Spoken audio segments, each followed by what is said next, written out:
A paz do Senhor Jesus. Vamos começar aqui mais um cafezinho com Jesus. Eu sou o pastor Alex que apresenta o cafezinho. Amém? Meus irmãos, hoje estamos no 7º áudio com o tema Aprendendo Mais, né? Eu fiz um propósito aí, Deus concordou, a gente vai falar assim bastante coisas da Bíblia Sagrada, né? E estamos no livro de Josué comentando algumas coisas, né? Não dá para comentar tudo, senão o áudio não termina nunca, né? Mas hoje eu quero que você abra sua Bíblia comigo em Josué capítulo 7. Eu preciso falar algumas coisinhas com você aqui em Josué capítulo 7. Eu vou narrar o capítulo 7 inteiro. São 26 versículos, tá? E entenderemos algumas coisas. Olha só que interessante. Vamos lá? Josué capítulo 7, verso 1.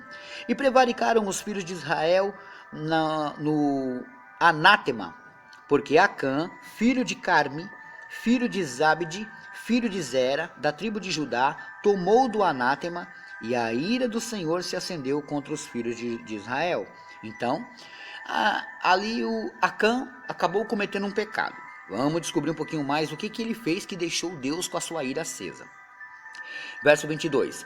Enviando, pois, Josué de Jericó alguns homens a Ai, a cidade se chamava Ai, que está junto a Bet-Avém, da banda do oriente de Betel, falou-lhes dizendo: Subi e espiai a terra. Subiram, pois, aqueles homens e espiaram a cidade de Ai.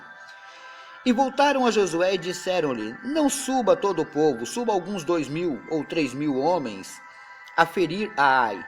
Não fadigues ali a todo o povo, porque poucos são.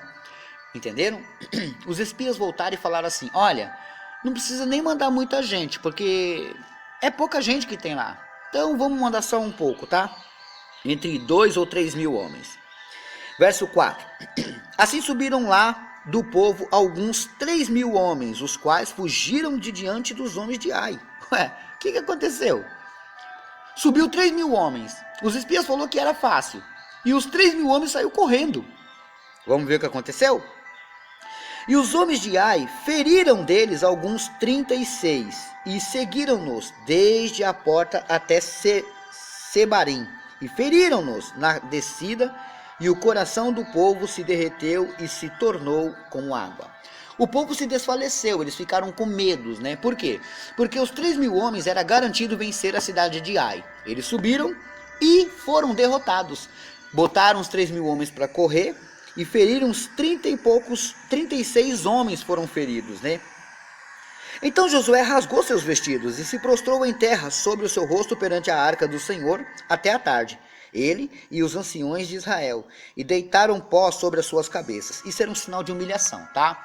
Naquela época, isso era um sinal de humilhação. Então ele se humilhou ao Senhor e ele queria a resposta de Deus.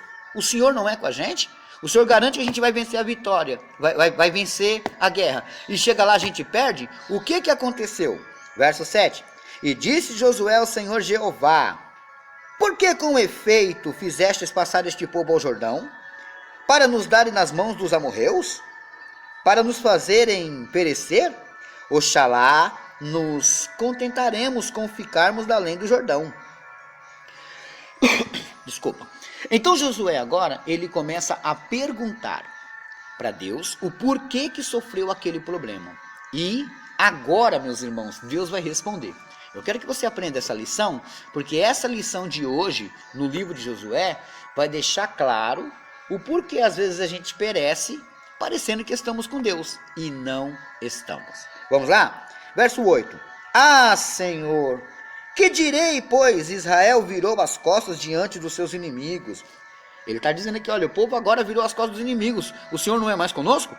Ouvindo isto, os cananeus e todos os moradores da terra nos cercarão e desarraigarão o nosso nome da terra. E então que farás o teu grande nome? Ó, Josué está trocando uma conversa com Deus e está dizendo, o que eles vão dizer? Eles vão dizer que a gente virou as costas e agora os nossos inimigos, os outros inimigos, vai vir nos derrotar, vai vir para cima da gente. Então, o que a gente vai fazer, Senhor?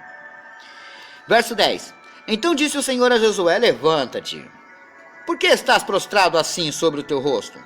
Israel pecou. Ai, mas Deus é muito lindo, né? A gente só sabe ver as coisas ruins, mas a gente não vê as coisas ruins que a gente faz. As coisas ruins dos outros a gente vê e fala, né? Olha só. Israel, olha Deus falando, Israel pecou e até transgrediram o meu concerto. Quer dizer, quebraram uma aliança que a gente tinha.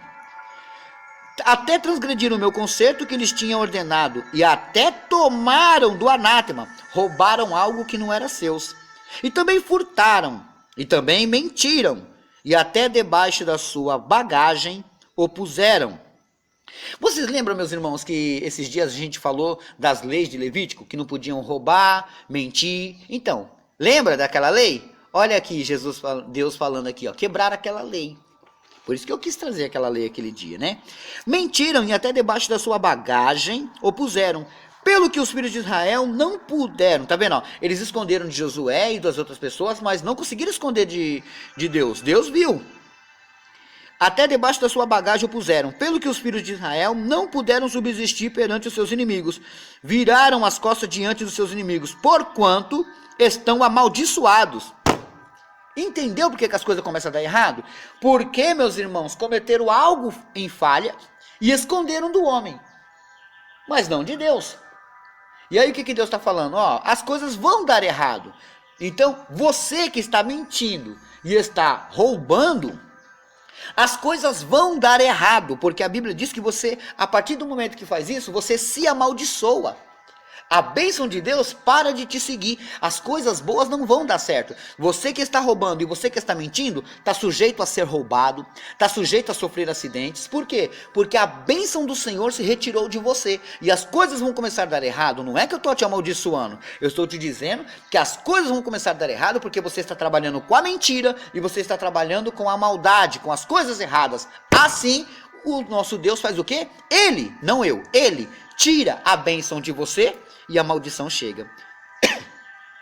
Não serei mais convosco, se não desarraigardes o anátema do meio de vós. Então agora o que Deus está falando? Se vocês não tirar do meio de vocês aquilo que é anátema, o que é anátema? É um pecado. Então, se vocês não tirar do meio de vocês isso, eu não serei mais com vocês. Deu para entender? Eu não serei mais com vocês. Aí acontece, meus irmãos, que as pessoas agora começam a dizer, o pastor está falando abobrinha. Irmãos, eu não estou falando abobrinha. Eu estou dizendo para você algo que Deus condena. Há um anátema no nosso meio. Deus quer que a gente tira. Pastor, explica melhor o que é anátema. Anátema é uma sentença na maldição que expulsa, tipo assim, uma sentença não, desculpa. É uma quebra de aliança, é como se fosse isso, uma quebra de aliança.